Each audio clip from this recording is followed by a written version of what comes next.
Let's Talk Development, Season 2, Episode 4. Assalamu alaikum and a very warm welcome to this latest episode of Let's Talk Development. My name is Sheraf Kanasat. I'm an assistant professor of economics at LUMS. And today I'm going to be having a conversation on digital tax transformation in tax administrations in Pakistan. So my guest today is Mr. Mansoor Sultan. Let's start with a brief introduction of Mr. Mansoor. Mr. Mansoor Sultan is a digital change leader with over 27 years of experience in the areas of financial services, fintech, govtech, and proptech. He has held chief experience officer roles at the country, regional, and global levels in key business and technology functions. Mansoor has extensive experience dealing with business leaders and technologists and has personally presented to the Prime Minister of Pakistan. Mansoor Saab has a strong background in transaction banking and digital channels with expertise in selling, designing, developing, and supporting multi-million-dollar projects for HSBC Group. Mansoor has worked in various locations, including London, Riyadh, Islamabad, Lahore, and Karachi. He's highly skilled in digital strategy and transformation, vendor management, portfolio and program management, and risk management. Mansoor is a startup mentor for Stanford's Seed Spark program and has provided digital transformation advisory services as a freelance consultant. Mansoor has also held Chief Information Officer positions at Emarat Group of Companies, Deen Global Private Limited, and the FBR, Federal Board of Revenue. He has also worked as a head of European Technology Transformation for Commercial Banking at HSBC and as the head of Digital Transformation for Wholesale Banking at Saudi British Bank. Mansoor has a chemical engineering degree from University of Texas at Austin and an information systems degree from Texas Tech University.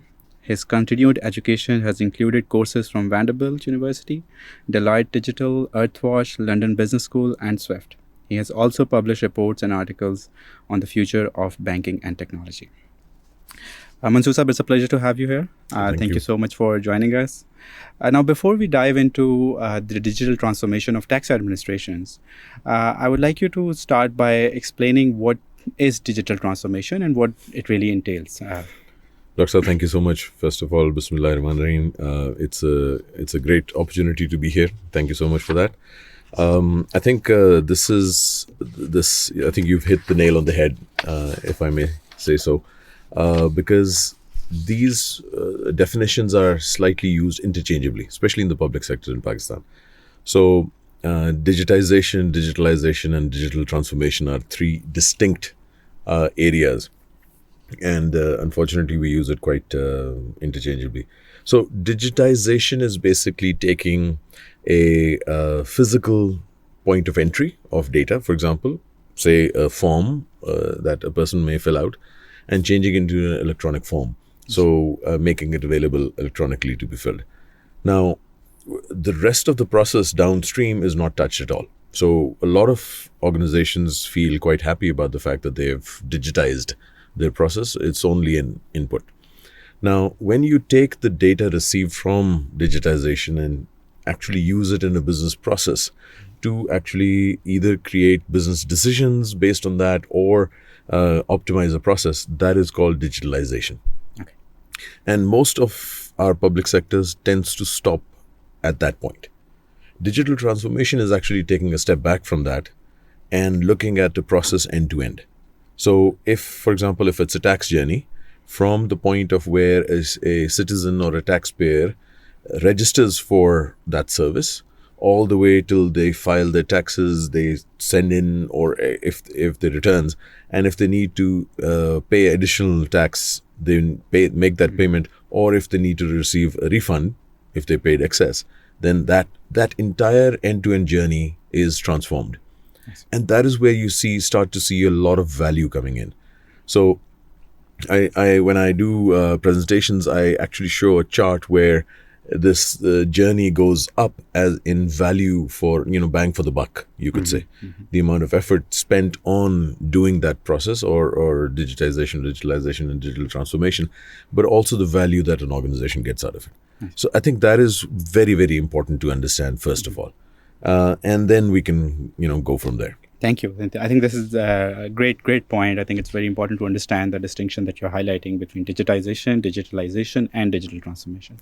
So now let's hone in on the role of this process in tax administration. So how do you see this process of digital transformation can effectively help tax administrations more generally in developing countries context, and particularly अगर हम पाकिस्तान पे focus करना चाहें, तो how would you say इसकी जो potential impact है और the role it can play, वो किस तरह से आप उसको articulate करेंगे? So I think that's a very important point as well. The nature of taxes as such, unfortunately, it's always a post facto type of an arrangement. So if a person is employed, they are the only ones who actually, as their salary gets paid into their accounts, their due taxes are deducted at source. For anybody else who is outside of the very traditional employment scenario, whether it be freelancers, contractors, doctors, jewelers, any other kind of an organization or a person, for them, they actually have to make an effort to pay their taxes. So it's post facto. It's after they have received their income, now they're paying their taxes, It's right? their discretion how they It's discretionary. So as soon as discretion comes in, unfortunately, in our culture, payment of taxes is considered to be a huge burden, because people, what they do is they don't understand, or they don't see at least, what is the relief that they're getting out of paying those taxes. So जिस तरह मैं लोगों को समझाता हूँ कई दफ़ा कि हमारा मुल्क चलता किस तरह से, आप टैक्स पे करेंगे, आपको रेवेन्यू मिलेगा, तो आपका मुल्क आगे बढ़ेगा, इंफ्रास्ट्रक्चर पे खर्च होगा, सड़कें बनेंगी, हॉस्पिटल्स बनेंगे, स्कूल्स बनेंगे, वगैरह वगैरह. So all of these things together, none of this can run without people paying their taxes. Of course. Right? That's the tax liability it's called.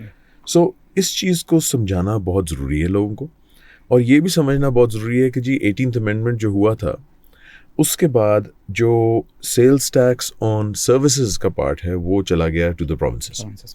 उनका काम है, वो उनकी रिस्पॉन्सिबिलिटी है कि वो उसको उसमें से करें. और वहाँ आके हमारे पास बहुत मसले ये आ रहे हैं कि बहुत सी ऑर्गेनाइजेशंस, बहुत से यू कुड से जो outside of the traditional means of work जो ऑर्गेनाइजेशंस होती हैं या इंडिविजुअल्स होते हैं, वो they try not to pay the taxes. कई डॉक्टर्स को आप देख लें, वो they practise at home in the evenings और afternoon, whatever time you choose. It's not documented And anywhere. it's not documented. Cash payment होती है और वो वहीं के वहीं गायब हो जाती है. इसी तरह आप लॉयर्स को देख लें जो कि शाम के वक्त प्रैक्टिस करते हैं, जो दिन की उनकी प्रैक्टिस होती है, चलें फिर भी वो भी ना ज़रा डॉक्यूमेंट हो जाती है, लेकिन शाम की प्रैक्टिस नहीं होती. इसी तरह आप अगर कई स्टोर्स में आप चले जाएँ, रिटेल साइड पे चले जाएँ, तो रिटेल साइड में आप ज्वेलर्स के पास जाएँ तो वो तो आपको हाथ नहीं लगाते, वो कहते हैं जी कैश का चेक चाहिए या कैश चाहिए. मैं आपसे ना तो ऑनलाइन ट्रांसफ़र लूँगा, ना मैं आपसे जो है वो पोस्ट पे कार्ड की पेमेंट लूँगा, right. And the first time I observe this, मैं जब वापस आया था पाकिस्तान 2020 में, तो उस वक्त मैं FBR मैंने ज्वाइन किया. एक हमारा पुराना एक ज्वेलर था इस्लामाबाद में, उसके पास मैं चला गया, तो वैसे ही बैठा हुआ बात करता, तो वो पूछ रहे थे मेरे से कहाँ से आए, क्या कर रहे हैं आजकल. तो मैंने उनको बताया, तो एकदम ना वो एकदम वो जिस तरह उनका शौक सा आ गया, पकड़ा गया. सो उसमें फिर मैंने उनको समझाया कि आप फिक्र ना करें, मैं सिर्फ I am just trying to understand कि आप लोग क्या एक्सपेक्ट करते हैं कि अगर कोई इंसान कोई एक ज्वेलरी की दुकान पे आया है, तो obviously that will be high ticket purchase. तो क्या आप एक्सपेक्ट करते हैं लोग इतना पैसे जो है कैश में लेके घूमेंगे सड़कों पे, जो हालात हैं हमारे वैसे ही. तो कहते हैं सर वो आप कैश का चेक दे दें, फिर हम कर लेंगे उसको. तो मैंने उनसे पूछा, तो उन्होंने कहा जी कि हुआ क्या है कि मैं इस बाज़ार में बैठा हूँ, तो हमने सबसे पहले जो है वो पॉस की मशीन लगाई थी और हमने पेमेंट करनी शुरू की, और वो सेल्स टैक्स की सब कुछ होना शुरू हो गया. तो बाकी जो ज्वेलर्स थे पूरे बाजार में वो इनके पास आ गए. उन्होंने कहा जी ये क्या कर रहे हैं आप, हमारी तो आप बिजनेस खराब कर देंगे. इसलिए कि जितना ये सेल्स टैक्स पे कर रहे थे, सारों का कंबाइंड उतना नहीं बन रहा था जितना कि एक दुकान पे कर रही थी. There's an evidence against those. Absolutely, right?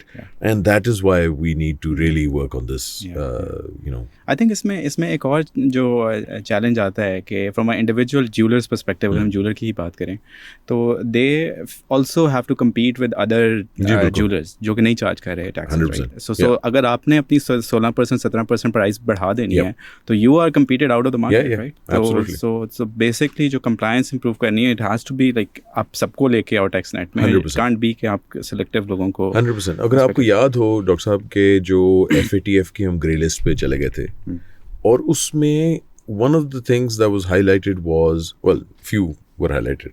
So practices which were running outside of the traditional offices, उनकी बात हुई थी, lawyers की, doctors की उनकी बात हुई थी, jewelers की बात हुई थी, real estate transactions की बात हुई थी, और उसके अलावा vehicles की transactions की बात हुई थी. ये सब चीज़ें जो हैं अगर आप चले जाएं, तो अगर आप एक प्रिंसिपल डीलरशिप के पास जाते हैं तो वो तो आपसे पेमेंट जो है वो ऑनलाइन ले लेंगे या क्रॉस चेक ले लेंगे.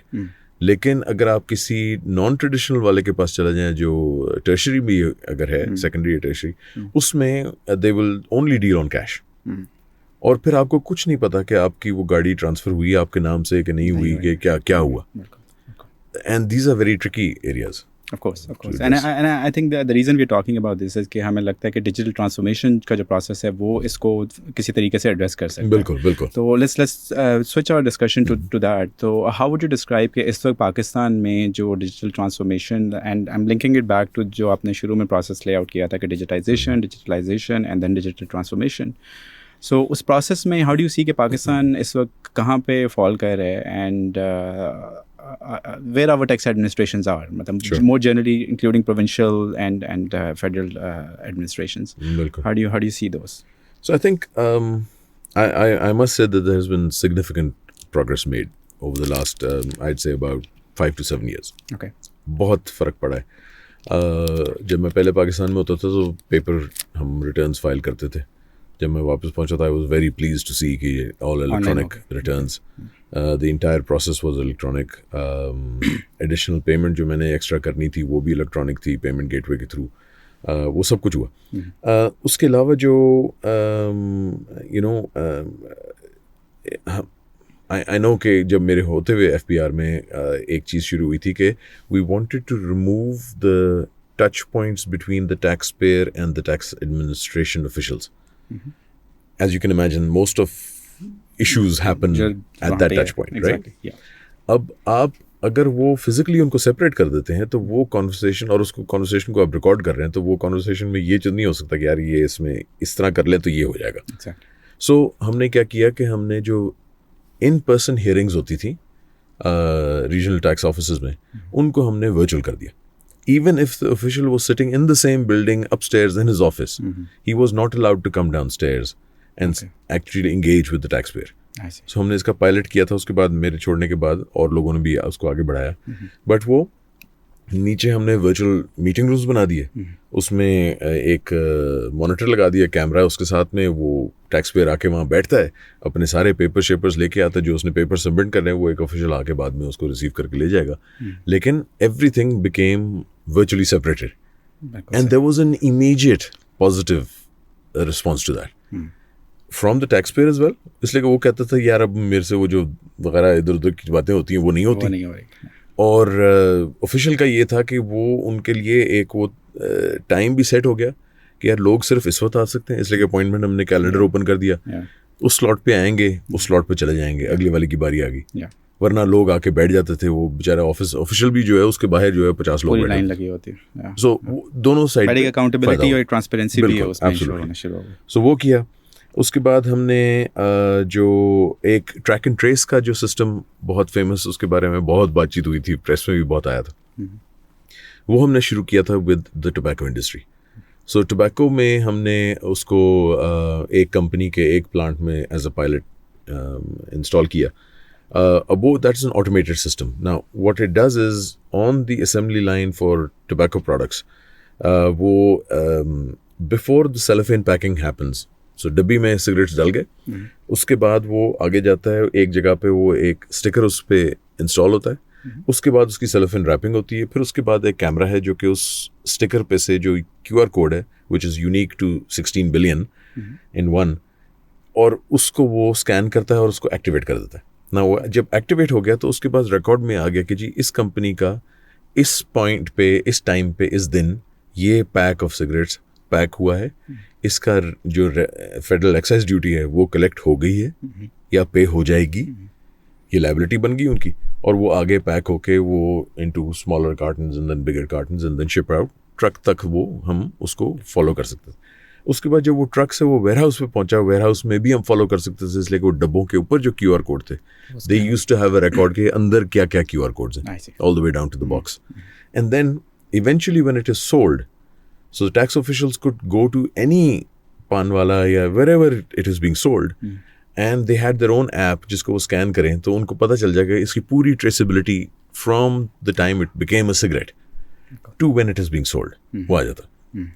And then we authorized tax officials to go out and जहाँ जहाँ उनको वो revenue stamp के बगैर cigarette मिला, they could confiscate it as non-tax paid product. Now, you can imagine the potential of that. So first we did tobacco, then we did sugar.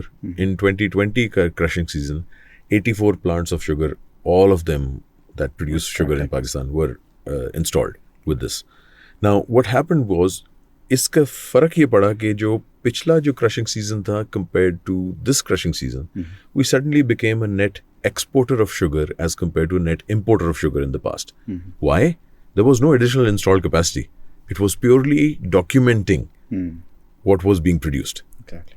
तो पहले जो स्मगल होके जा रहा था, एग्जैक्टली, जो आपने बहुत सुना था, अफगानिस्तान चला गया, ईरान चला गया, व्हाटएवर, यू नो, वो जहाँ भी जाता था, वो सारी वो स्मगलिंग रुक गई, इसलिए कि अब डॉक्यूमेंट हो गया। तो अब कंपनी जिसने प्रोड्यूस किया शुगर, उसको दिखाना है कि यार मैंने अपने वेयरहाउस में आगे भेजा इतना, उसकी इतनी सेल्स टैक्स हुआ वगैरह वगैरह, उसने पे किया, उसके अगले वाले ने उसने पे किया, and then it further distributes into the market.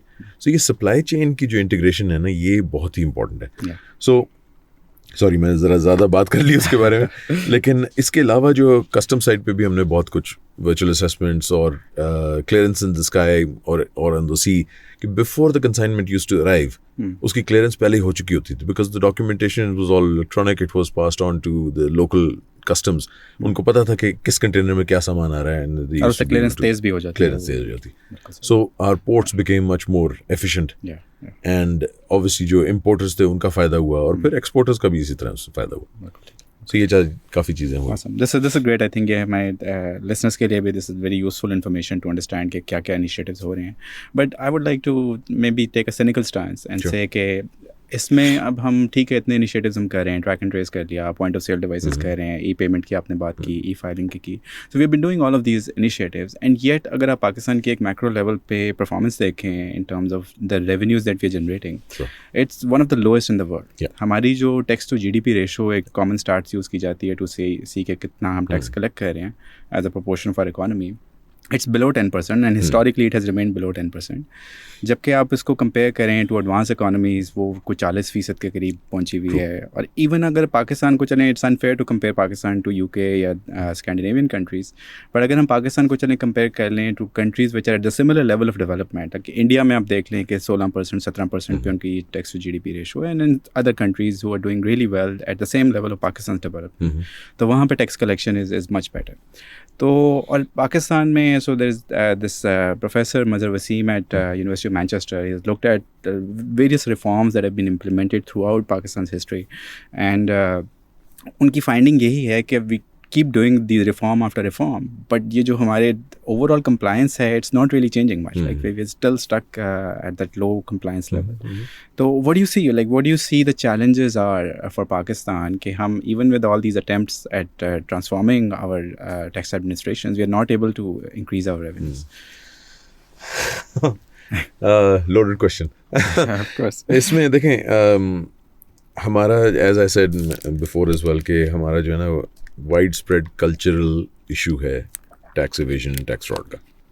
Let's call a spade, right? We need to, before we can improve ourselves, we have to accept where we are wrong.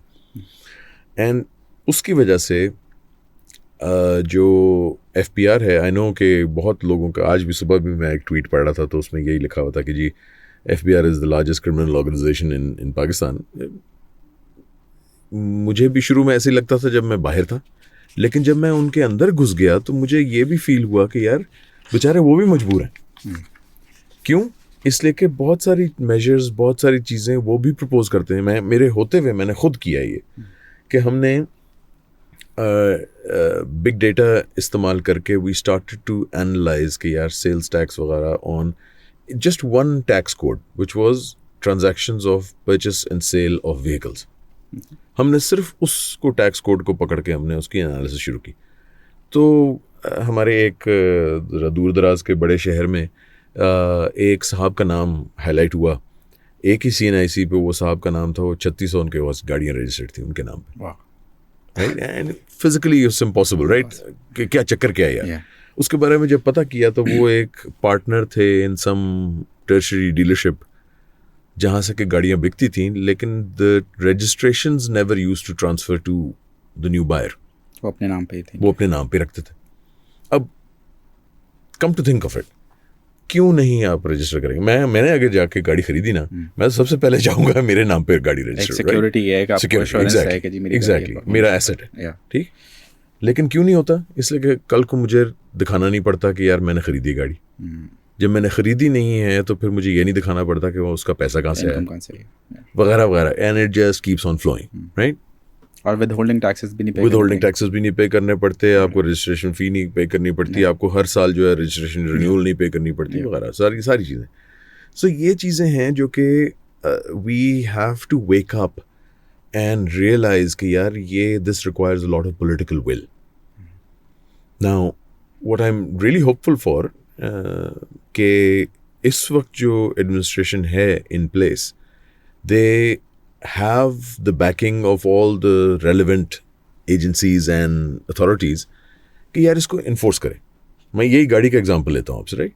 गाड़ी का मुझे ये बताएं कि जब आप जाके प्राइमरी डीलरशिप से ख़रीदते हैं तो उस वक्त उनके पास तो मैंडेट है कि जी मैं उसको रजिस्टर किए बगैर in the name of the buyer से मंसूर सुल्तान वो गाड़ी वहाँ लॉट से निकल नहीं सकती. मैंने भी गाड़ी इस्लामाबाद में ख़रीदी, इस तरह हुआ है मेरे साथ कि उन्होंने कहा जी आप जब तक वो रजिस्ट्रेशन आ नहीं जाएगी वो हम दे नहीं सकते. मैंने कहा ठीक है, स्मार्ट कार्ड बाद में आएगा, प्लेटें बाद में आएंगी. मैंने कहा ठीक, कोई मसला नहीं. सो जब ये बात होती है तो ये आपको अप्लाइड फॉर रजिस्ट्रेशन वाली गाड़ियाँ क्यों नज़र आती हैं सड़कों पे? उन्होंने मोटरवे पे बंद कर दी थी कि जी वो जो डीलरशिप वाली लगी होती हैं पेपर की वो चिट्ठियाँ वो नहीं अलाउड होंगी. तो लोगों ने, पीपल आर वेरी स्मार्ट, हमारा अकल बहुत तेज़ है. पाकिस्तानी हम बहुत तेज़ लोग हैं, लेकिन हम गलत चीज़ों पे काम करते हैं. अब वो उसमें उन्होंने फिगर आउट कि जी हमने APF, APR, AP, अब हर किस्म की कॉम्बिनेशन की आपको प्लेटें नजर आएंगी and clearly they are fake. So I ask, being again devil's advocate और whatever you want to call me, I ask कि एक्साइज एंड टैक्सेशन वाले क्यों नहीं ये कहते कि जी ये डेडलाइन है आपकी, अगले 3 महीने के अंदर अंदर every single car must be verified and checked in a शहर, राइट.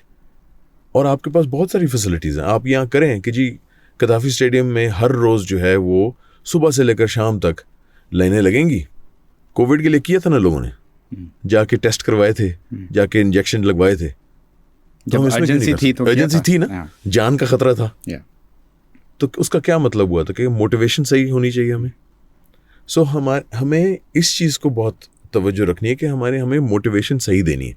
कुछ लोगों का दिमाग जो है वो चलता है पॉजिटिव मोटिवेशन पे, कुछ लोगों का दिमाग चलता है जरा डंडे के साथ. We just need to find the right mix. बिल्कुल ठीक है. So thinking about the right mix, I am thinking क्योंकि हम डिजिटल ट्रांसफॉर्मेशन डिस्कस कर रहे हैं और उसमें of course these are all the challenges, political motivation, even general जो टैक्स कल्चर है जिसकी आप बात कर रहे हैं, that is sort of missing. So in terms of sort of thinking about the opportunities that are there, given all these problems that Pakistan have, हमारे यहाँ social norms tax paying के वो इतने अच्छे नहीं हैं.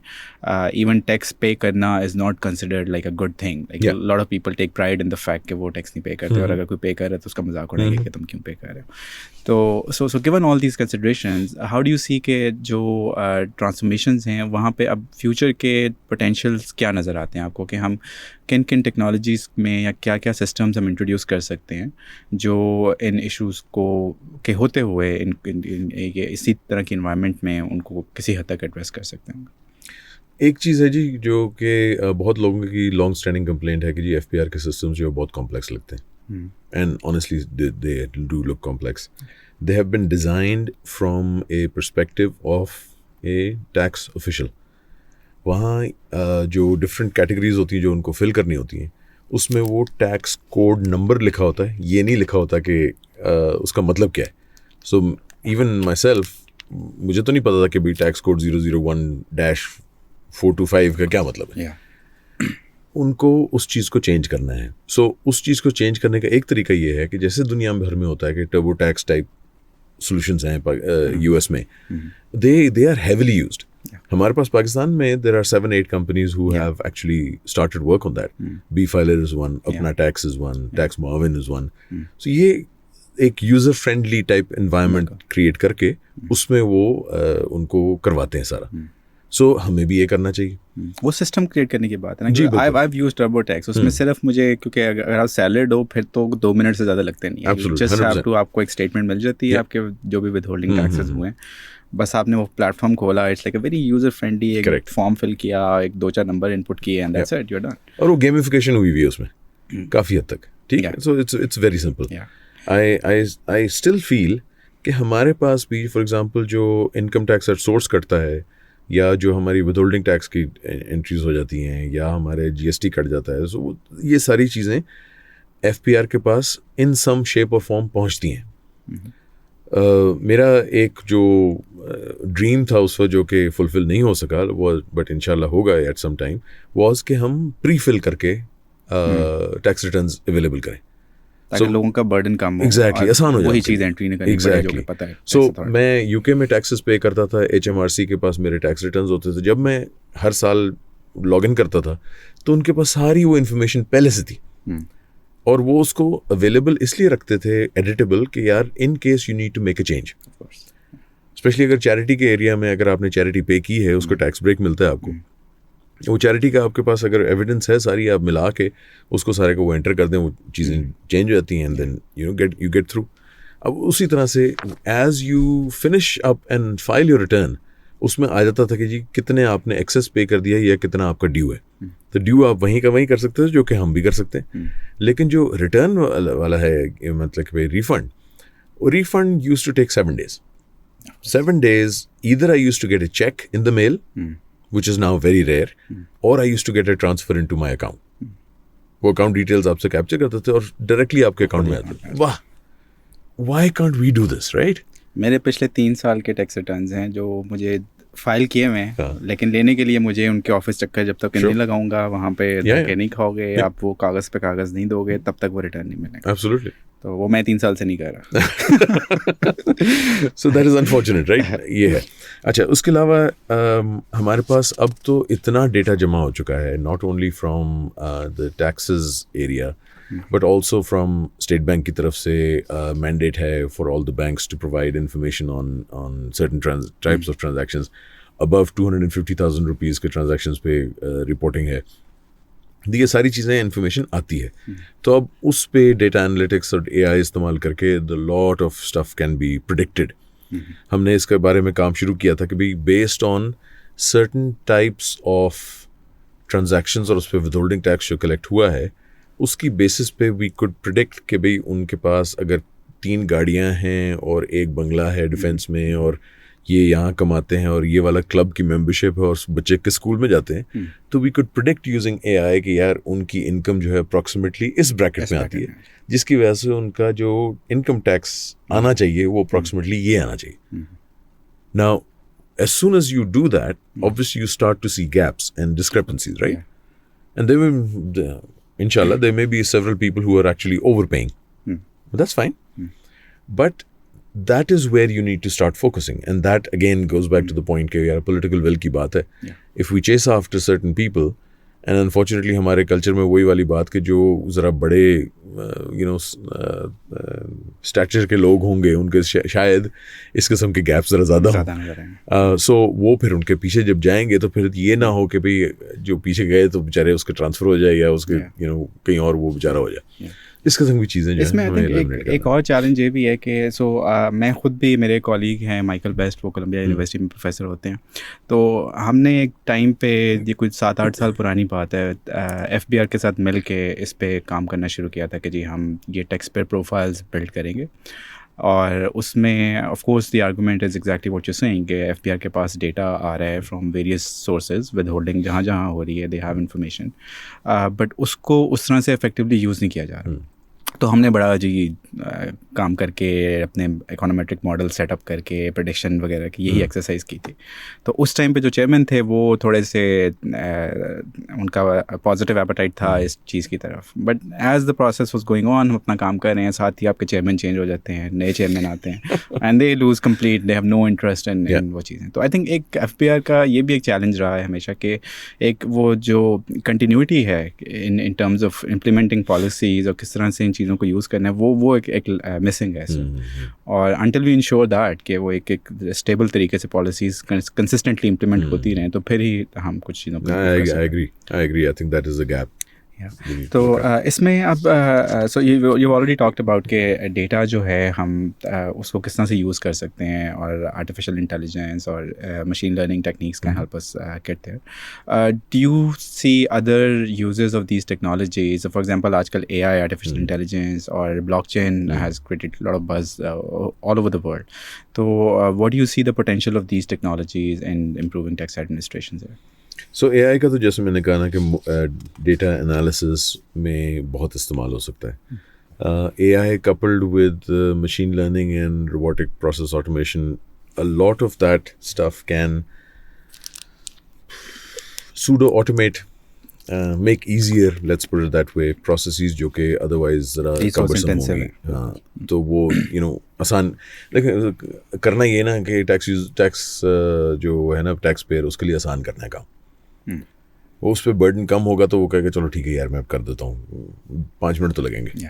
तो ये चीज़ें हमें करनी बहुत ज़रूरी। अब उसके अलावा जो है ना blockchain, now that is a very interesting one, because blockchain is, and I have been studying about blockchain, actually looking at blockchain models for quite a few times. वो उसको एक चीज़ को, उसका एक यूज़ केस जो है वो 400% श्योर अभी तक जो है वो आगे इंडस्ट्री में आया नहीं है। इसलिए जो भी ब्लॉकचेन के सॉल्यूशंस आए हैं वो छोटे छोटे सॉल्यूशंस आए हैं। हमने HSBC में जब मैं था तो उस वक्त हमने किया था कि जो इंपोर्ट और एक्सपोर्ट का था उस पे एक हमने ट्रेड का, कारगिल का एक इंपोर्ट था, जो Cargill was based in Indonesia, वो अर्जेंटीना से इंपोर्ट कर रहे थे, I think it was soybean. So उसका that entire transaction end to end was on blockchain.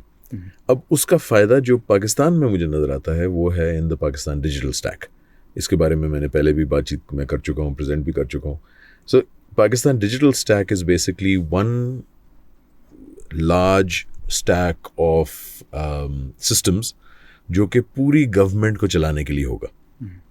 अब उसमें सब स्टैक्स होंगे, फॉर एक टैक्स के लिए होगा, एक एजुकेशन के लिए होगा, एक हेल्थ के लिए होगा, एक लॉ एंड ऑर्डर के लिए होगा, वगैरह वगैरह।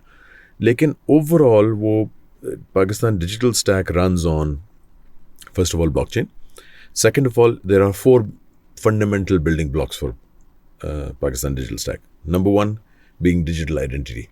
सो नादरा, अल्हम्दुलिल्लाह हमारे पास एक बड़ा रेडीमेड सोल्यूशन है नादरा का, जो कि हम कर सकते हैं, उसको थोड़ा सा डेमोक्रेटाइज करने की ज़रूरत है। Second FBR, so tax information सारी हमारी वहाँ से आ जाती है।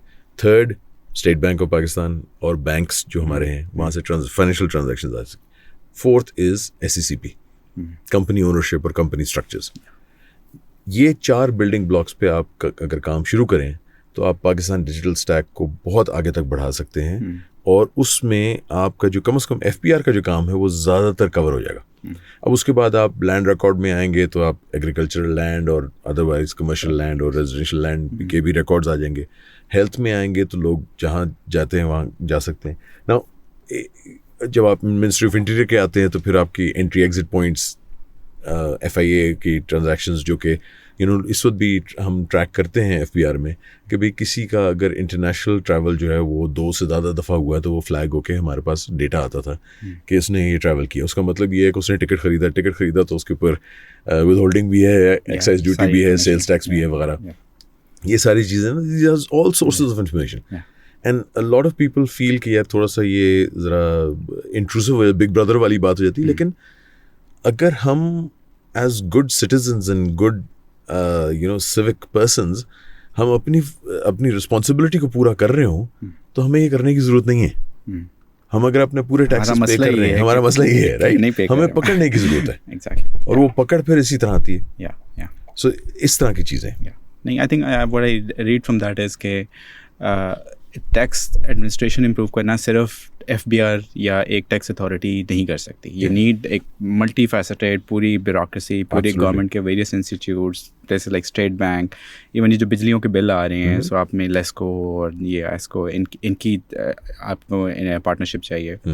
लैंड में आई थिंक इस वक्त property taxes, my work on property tax, I have seen के उसमें बहुत ज़्यादा गैप्स हैं इन टर्म्स ऑफ जो टैक्स अथॉरिटी जिसने टैक्स कलेक्ट करना है, एक्साइज एंड टैक्सेशन, उनके पास फॉर एग्जांपल लैंड रिकॉर्ड की इन्फॉर्मेशन नहीं है. यस. जो कि बोर्ड ऑफ रेवेन्यू के पास. Correct. And there are these gaps between these tax authorities के they are not speaking to each other, जिसकी वजह से उनकी एफिकेसी जो है वो काफ़ी लिमिटेड चल रही है.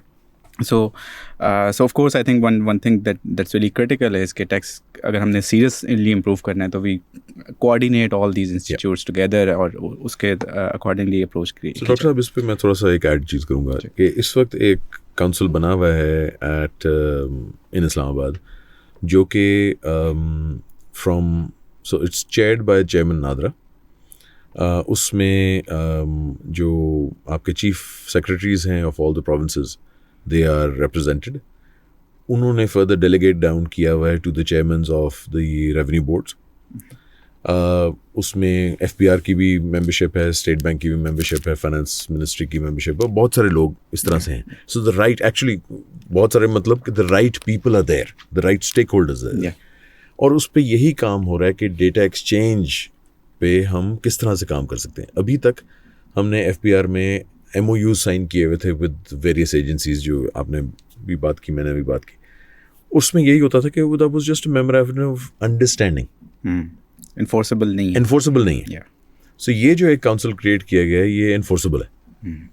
जनरल साहब बैठते हैं उस पर, he is chairing NADRA, so वो ऑटोमेटिकली इन्फोर्सेबल हो गया.